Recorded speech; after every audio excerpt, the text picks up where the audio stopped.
¿Todos preparados? Vamos. Por ejemplo, los de hoy, que son fuerzas intermoleculares.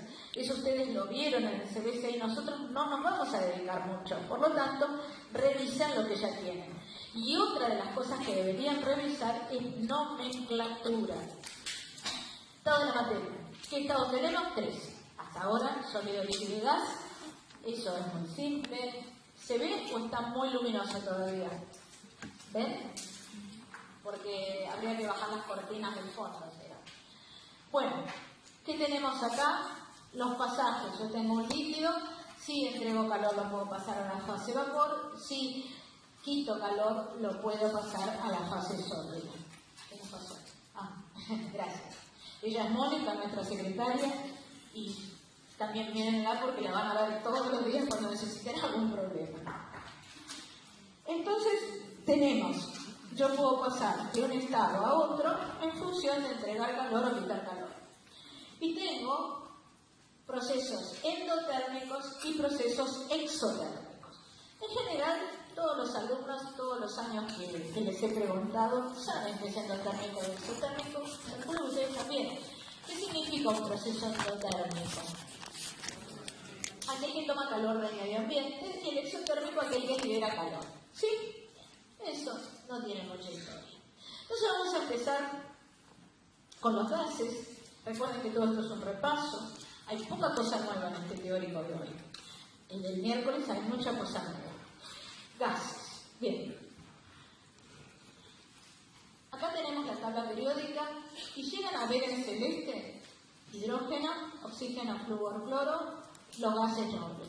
Solo esos elementos que están en la tabla periódica se encuentran en condiciones, nitrógeno también, nitrógeno, oxígeno, flúor, cloro, gases nobles e hidrógeno, se encuentran a temperatura y presión en estado gaseoso en el ambiente. O sea, fíjense que son muy pocos, ¿sí? Y algunos se encuentran en forma de moléculas y otros en forma de átomos. ¿Quiénes encontramos en forma de átomos?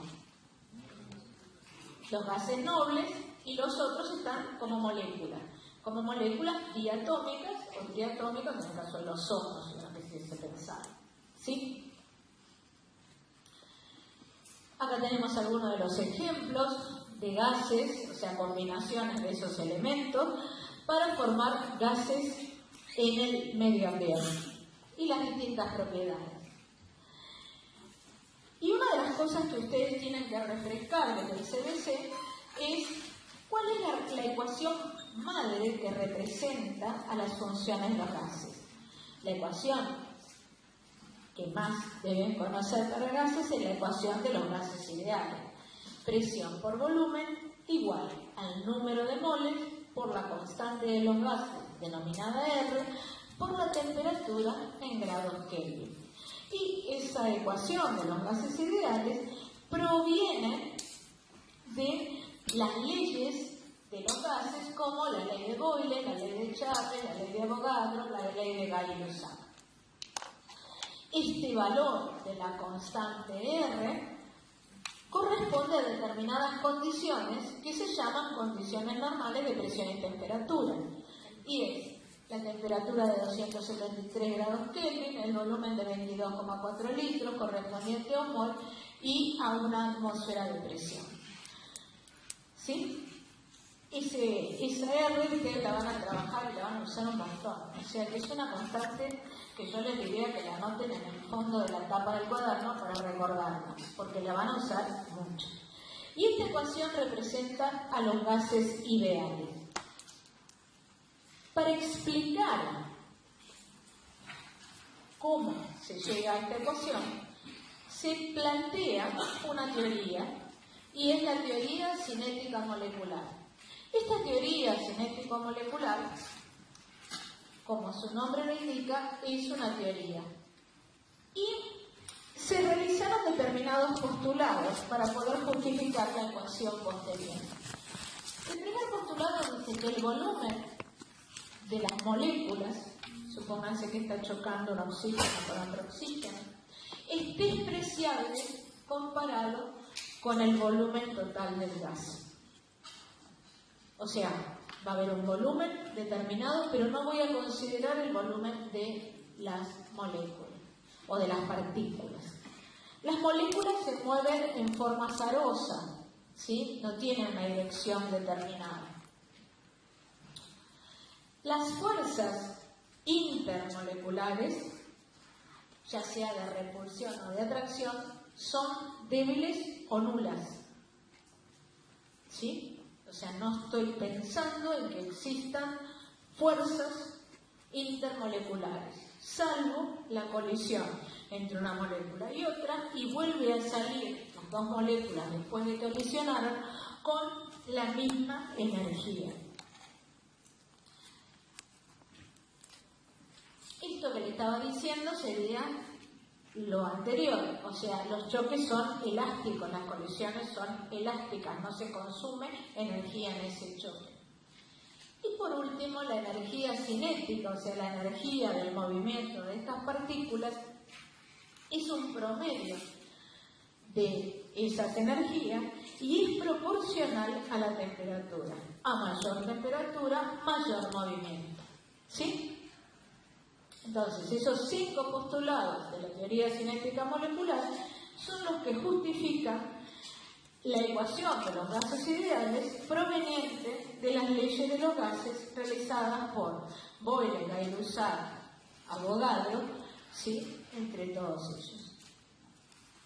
Acá tenemos la relación entre la energía cinética, o sea, la energía de movimiento, que dijimos que en el 5º postulado era proporcional a la temperatura.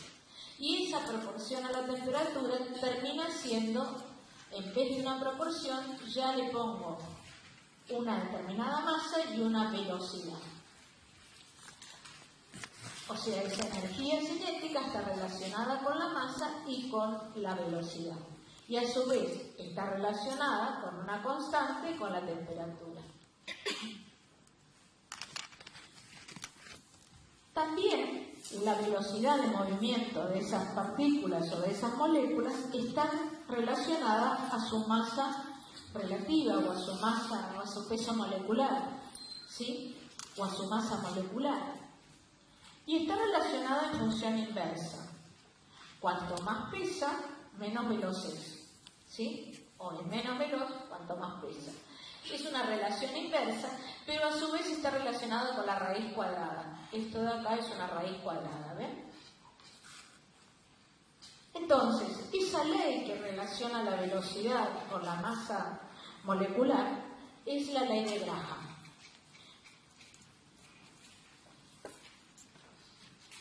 Una de las propiedades en sí de los gases es la difusión. O sea, hasta acá ustedes estuvimos hablando de los gases ideales, la teoría cinética molecular que justificaría los postulados, la ecuación de la teoría.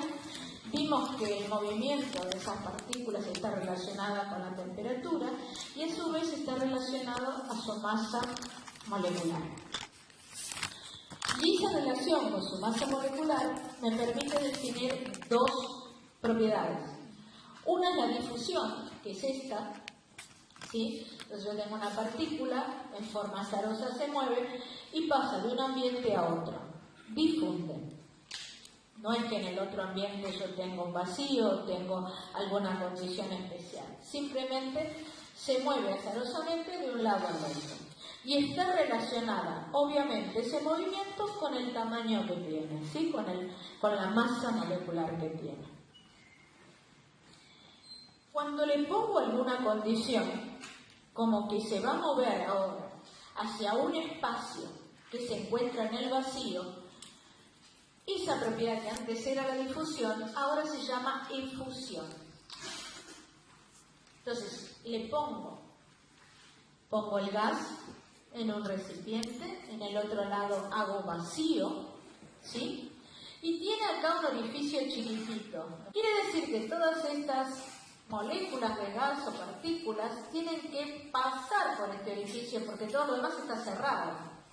Tienen que pasar por ese orificio para el lado donde está el vacío.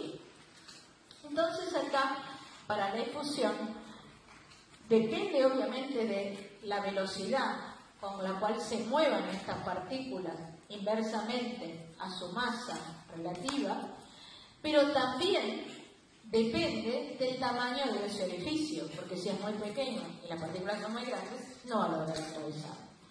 Quiere decir que esa velocidad de fusión va a depender del área del orificio, cosa que la difusión no depende, y del número de moléculas que también yo tenga en este volumen. Si tengo dos, supónganse que tengo dos moléculas, azarosamente ellas van a chocar, pero la probabilidad que se ubique la molécula en la orientación del orificio es más baja que si yo tengo 100 y están chocando. Alguna de esas 100 va a tener más probabilidad de encontrar el orificio.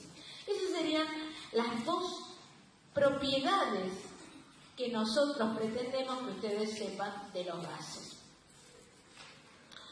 Como les comenté, los gases primero se los planteó como gases ideales, como algo que no tenía variación en su volumen, con los 5 postulados que hablamos, que no tenían interacciones, que no ejercían presión.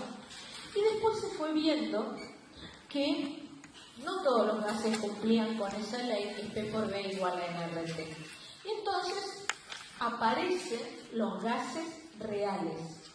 Fíjense ustedes acá, tienen un gráfico que es P por B sobre RT, y acá tendrían la línea recta paralela al eje de la presión, correspondería al gas ideal. ¿Por qué? Porque es el número de moles. P por B igual a N RT. Si yo pongo P por B y mando RT para abajo, me queda N. Y dijimos que el N era 1. Por lo tanto, acá ustedes tienen un 1. ¿Sí? Ahora observen los otros. Los otros gases es como que no cumplen en esa condición. No están cumpliendo con la ley de los gases ideales y por lo tanto debe haber alguno de los postulados que planteé para esos gases ideales que no se está cumpliendo. Y en realidad existen dos postulados que no se cumplen. Una es que el tamaño era despreciable, que era el primer postulado. Eso no es cierto para los gases reales. Los gases reales tienen tamaño, tienen volumen. Y que las fuerzas intermoleculares eran despreciables. Quiere decir que a mí me va a influir en dos puntos de esa ley. Yo tengo presión por volumen igual al número de moles por R, que era una constante, por la temperatura.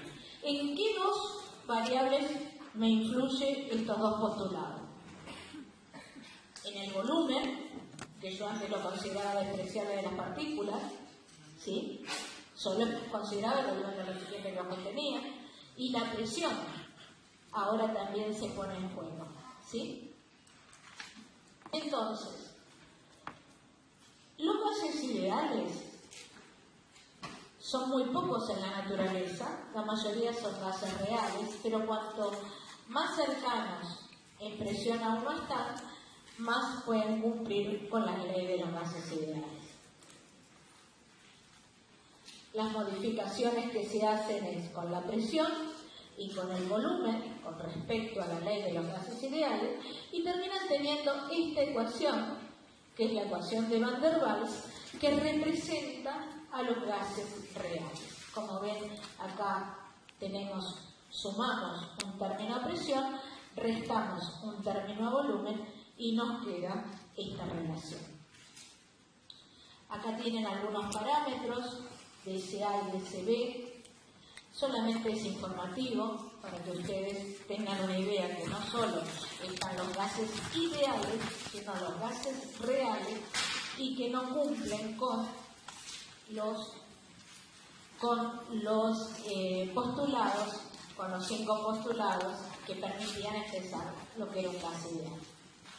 Segundo estado de la materia, líquido.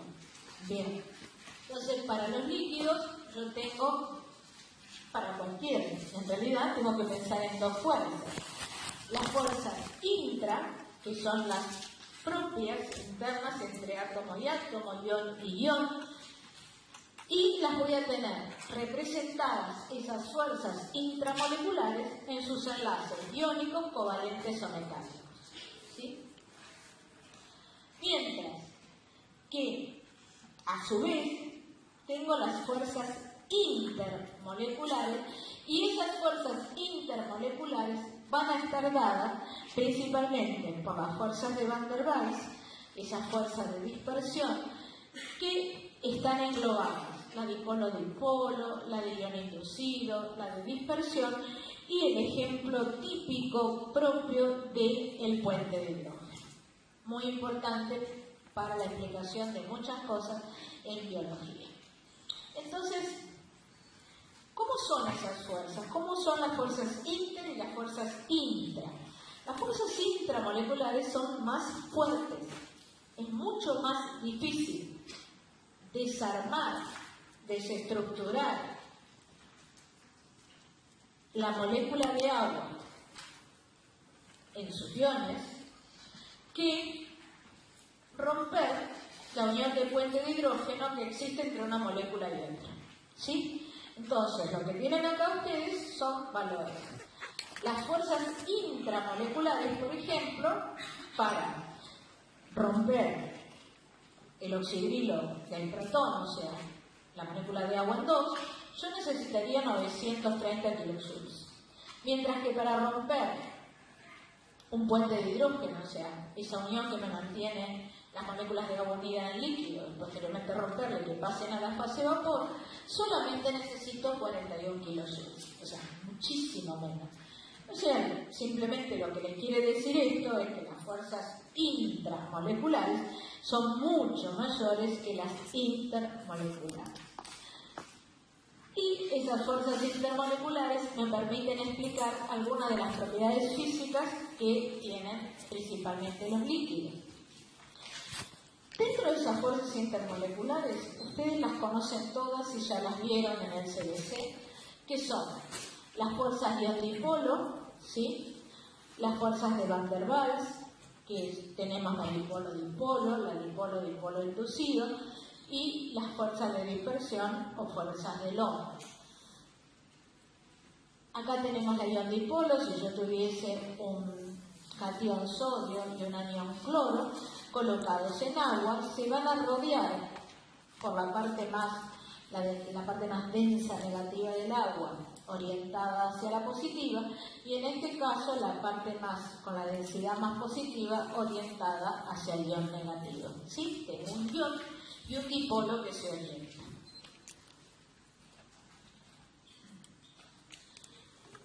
En el caso que no tenga un ion, tengo también fuerzas que se van a orientar por la densidad de carga, ¿sí? O sea, porque tienen una densidad más positiva, que se van a acercar a una densidad más negativa, y otros que tengan densidad más positiva, otros más negativas, y a su vez pueden ir formando, digamos, o este tipo de uniones que mantengan positivo, negativo, positivo, negativo, positivo, negativo, o según el orden que tenga la molécula pueden formar algún tramado. Estas fuerzas, que son dipolo-dipolo, son débiles, como ya vimos antes, o sea, no son fuerzas muy fuertes, por lo tanto, con poca energía se rompen, se desordenan. Puente de hidrógeno, la más importante. Esta fuerza correspondiente a puente de hidrógeno es que el hidrógeno puede a su vez atraer a algunos elementos de otras moléculas. ¿Cuáles? El flúor, el oxígeno y el nitrógeno. No otros, o sea, no lo hace con otros elementos. Quiere decir que con algunos con los cuales pueda formar alguna unión, va a generar una unión bastante más fuerte de la que le correspondería por tamaño. Entonces acá tenemos el agua con un agua, amoníaco con otro amoníaco, el agua con amoníaco, ¿sí? En función de sus densidades positivas, en función de sus densidades negativas, ¿sí? Que van haciendo la interrelación. Acá tenemos puntos de ebullición y tenemos a su vez distintos períodos. En el segundo período, los compuestos que se pueden formar con los elementos que son cabeza de grupo podrían ser metano, amoníaco, fluoruro de hidrógeno y agua. Observen ustedes, acá tenemos del grupo 4, ¿sí? Esto va como en un claro ascenso a medida que aumenta el periodo, ¿sí? Pero ¿qué pasa con el grupo 5? Va en ascenso desde la fosfina, pero el amoníaco tiene un punto de ebullición mayor que la fosfina. Lo mismo lo hace el fluoruro de hidrógeno frente al fluoruro de hidrógeno y lo mismo el agua frente al sulfuro de hidrógeno. Y eso que le permite tener esa propiedad de un punto de ebullición superior es debido a que las uniones entre una molécula de agua, por ejemplo, con otra molécula de agua, son mucho más fuertes que las uniones que tiene el sulfuro de hidrógeno con otra molécula de sulfuro de hidrógeno. Entonces, la unión puente de hidrógeno le da una necesidad de entregar mayor calor para poder romperla. Y por eso tienen esos puntos de ebullición mayor o esos puntos de fusión que también son mayores. Bueno, el puente de hidrógeno a su vez sirve para unión de proteínas, ¿sí? Para mantener las estructuras terciarias y cuaternarias de las proteínas, también del ADN. Tenemos ahora otras fuerzas intermoleculares que sería el dipolo-dipolo inducido.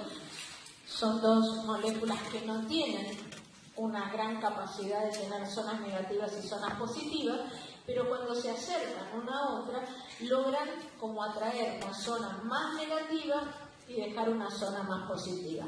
Apenas se separan un poco, nuevamente toman la forma más común, que no es la distorsionada tipo dipolo. ¿Sí? Todo esto ustedes lo pueden leer y lo pueden tener.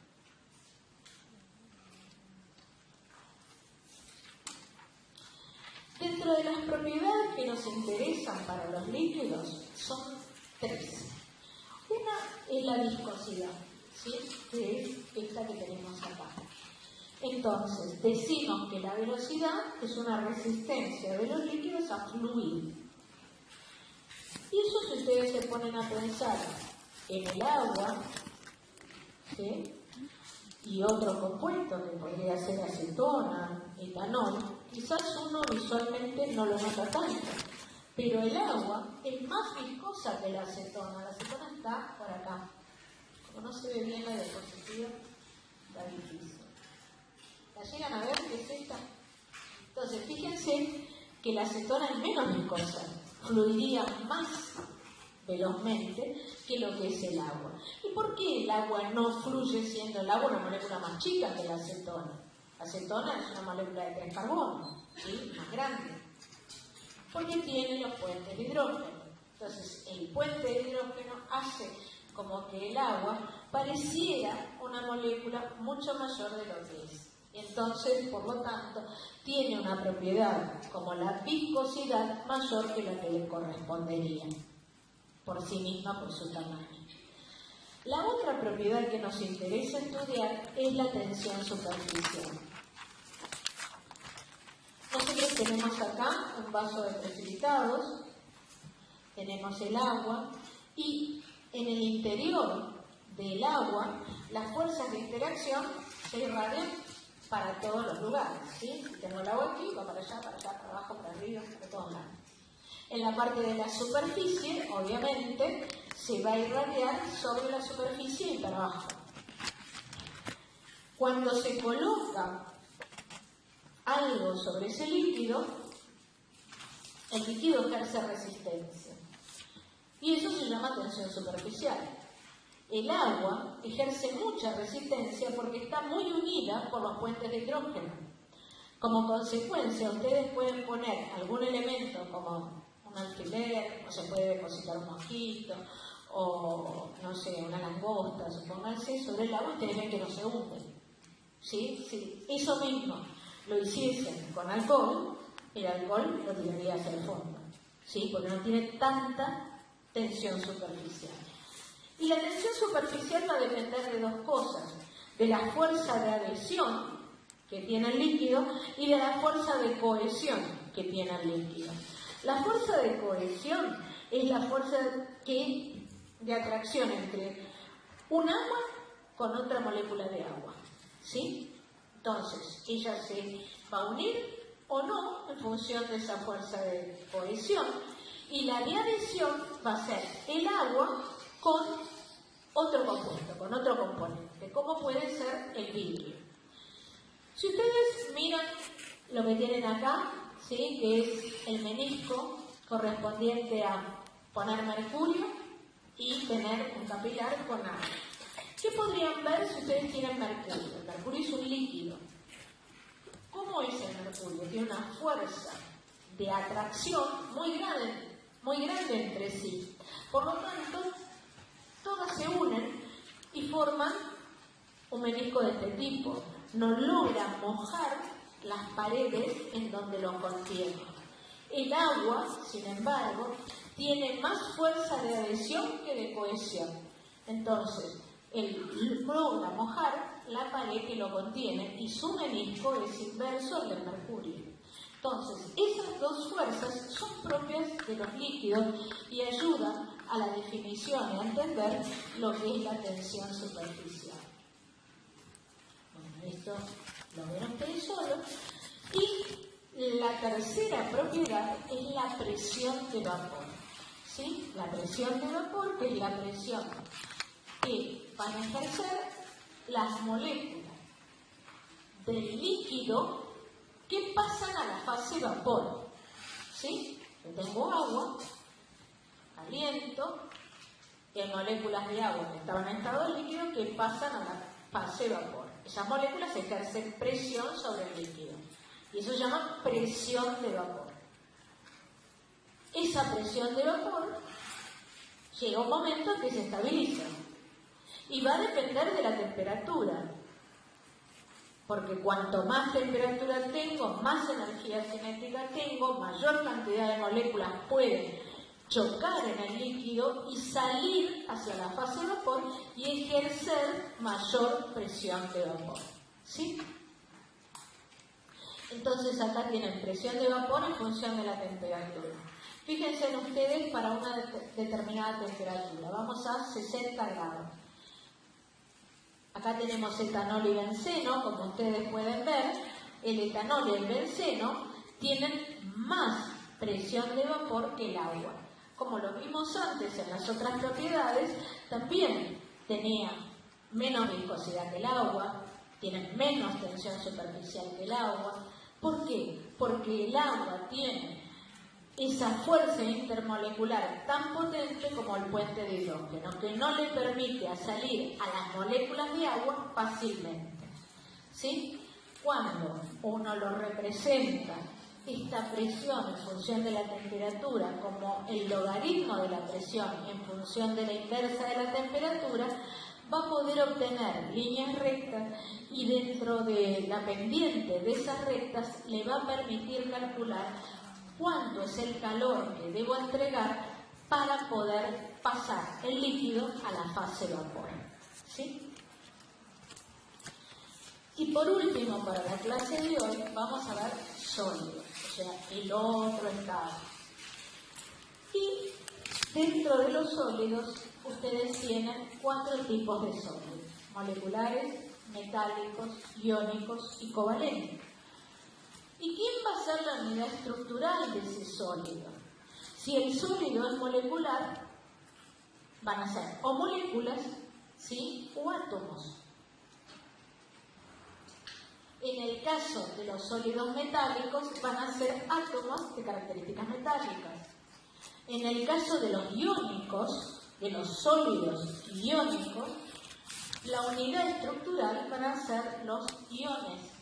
Y en el caso de los covalentes, de los sólidos de características covalentes, la unidad estructural van a ser también los átomos con unión covalente. ¿Qué fuerzas de atracción van a tener esos sólidos? Para los sólidos moleculares voy a tener las fuerzas intermoleculares, las que vimos hace un ratito. Para los sólidos metálicos voy a tener las fuerzas de características metálicas, el enlace en sí metálico. Y ahí tienen como importancia la fuerza intramolecular. En el caso de los sólidos iónicos voy a tener nuevamente las fuerzas del ion con ion, o sea, del enlace iónico. Y en el caso de los sólidos covalentes, voy a tener el enlace de características covalentes. Quiere decir que entre el metálico, el iónico y el covalente, ahí las fuerzas intramoleculares son mucho mayores que en el primer caso, que es las fuerzas intermoleculares. ¿Sí? ¿Cuáles son los ejemplos? Bueno, un sólido molecular, el ejemplo más común es el agua. Un sólido metálico, cualquier metal, cobre, plata, ¿sí? Oro, hierro. Un sólido iónico, todas las sales inorgánicas. Y un sólido covalente, el ejemplo que ustedes van a encontrar en los libros, es el diamante, ¿sí? La unión en forma covalente de muchos carbonos. Como los líquidos y los gases tenían propiedades propias, los gases, difusión y efusión, los líquidos, viscosidad, presión de vapor y tensión superficial, los sólidos tienen también propiedades propias. Y esas propiedades físicas propias van a ser el punto de fusión, la dureza y la conductibilidad eléctrica. Entonces, cuando uno habla de las propiedades de los sólidos, no va a hablar de viscosidad, ¿sí? No va a hablar de una tensión superficial, pero sí va a hablar de si conduce o no la electricidad, si tiene gran dureza o si es maleable. Entonces, ustedes piensen en el ejemplo que pusimos. Un sólido molecular sería el agua.